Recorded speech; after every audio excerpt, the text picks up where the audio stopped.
Day of the Dead is the third installment in George Romero's original zombie trilogy, and in my opinion stands out as one of the most underrated horror films of all time. While Night of the Living Dead and Dawn of the Dead are often cited as quintessential zombie movie classics, Day of the Dead is typically looked at as being the inferior sequel. People have come to appreciate it now more than they did when it was released, though. This movie, while not as groundbreaking as Night or thrilling as Dawn, still holds its own, and is a worthy entry to the Dead series.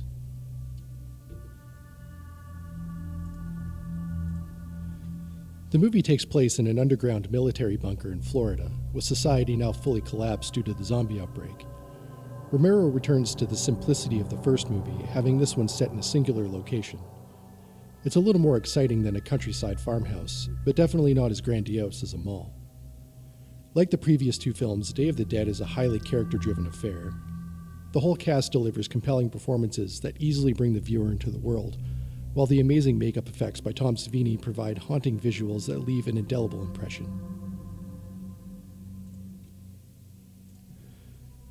This film explores the idea of the dehumanization of the living, as the survivors are forced to spend more time together in the cramped quarters of the bunker, where they are constantly confronted with death and the meaning of life. Tensions rise and they begin to lose their sense of humanity. The soldiers in charge of the bunker see the civilians as expendable and treat them with cruelty and disdain. The scientists working on finding a cure for the zombie virus are so consumed with their work that they begin to lose their own humanity, Frankenstein in particular. This theme is a commentary on how easily you can lose sight of ourselves in times of crisis. One of the most striking features of Day of the Dead is the portrayal of the military. Romero uses the character of Captain Rhodes to represent the harsh authoritarian figure that abuses his power. Rhodes is a brutal and violent leader who is more concerned with maintaining order than finding a cure for the zombie outbreak. His behavior towards his subordinates and the scientists is violent and oppressive, and he often resorts to threats and intimidation to get his way. He is willing to do whatever it takes to survive, even if it means sacrificing innocent lives.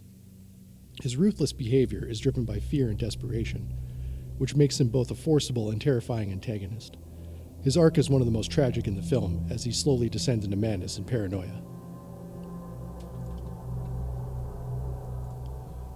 On the opposing side of Rhodes, we have Sarah, a scientist who represents hope and compassion in a world where cruelty and violence reign. Her journey throughout the film is one of the most interesting aspects of the story.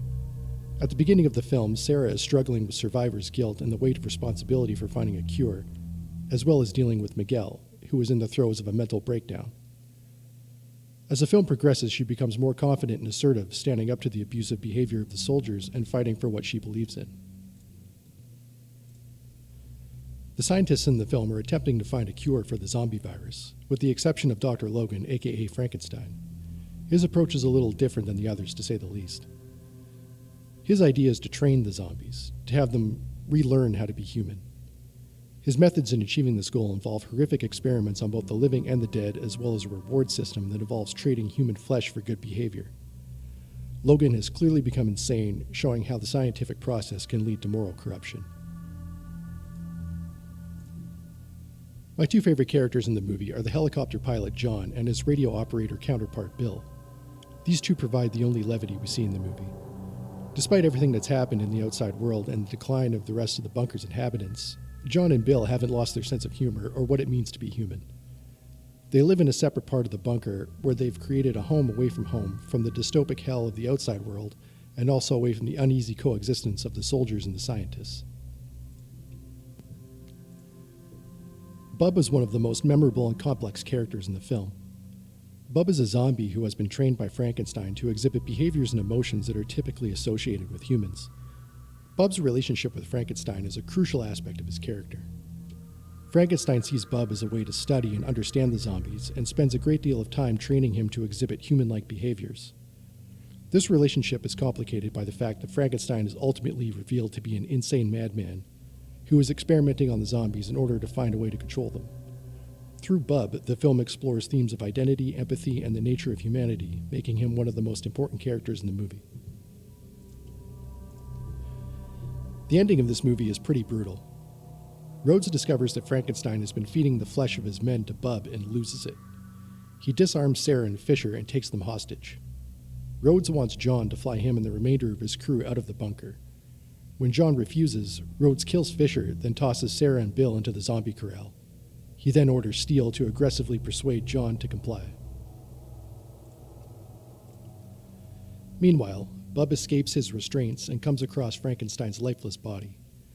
He becomes overcome with emotion, then retrieves one of the nearby discarded firearms and sets out to dispense some zombie justice. Miguel finally succumbs to his madness and heads for the surface via the large elevator. Rhodes sends its men to check it out. John seizes the opportunity, incapacitates Rhodes, and steals his guns. He heads inside to the corral to go after Sarah and Bill. Up on surface, Miguel releases the lock on the fence, allowing the zombies inside the perimeter. He waits and uses himself as bait till they crowd the elevator to push the button, letting them down into the bunker. Rhodes turns on his men and leaves them behind. They are quickly dispatched by the zombies. Rhodes comes across Bub and is severely wounded by gunshots. Bub leaves him for zombie food, signing off with a taunting salute. Sarah, John, and Bill make it to the helicopter and escape to an island. This is the happiest ending we've seen for any of the characters in the Dead trilogy. The extras who participated in the ending were given a hat that said, "I played a zombie in Day of the Dead," a copy of the newspaper from the beginning of the film, the one that says The Dead Walk, and $1. No donut this time. Bummer. Tom Savini outdid himself on this project. The zombies he created for this film are much more elaborate and realistic in comparison to the previous two films. The gore effects are on another level too. They're truly horrific and unsettling to witness. I think this film surpasses any of Savini's previous work, beating out such greats as Friday the 13th Part 4, Creepshow, Maniac, and The Burning, which is no small feat, as all of those films feature impressive work as well. The cinematography is one of this film's standout qualities. One of the most notable elements is the use of color. The film has a distinctly bleak and desolate color palette, with muted blues, greens, and grays. This serves to create a sense of desolation and hopelessness that matches the film's overall tone and themes. The soundtrack was composed by John Harrison, who previously worked on Creepshow with Romero. The soundtrack relies heavily on electronic instruments and bits of orchestral arrangements to create the film's dystopic soundscape. I think the music for Dawn of the Dead was so good that it overshadows Day of the Dead a little bit.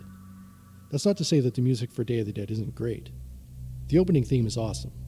The abstract electronic sounds give way to a pulsing beat and bass line that can almost rival Dawn's theme.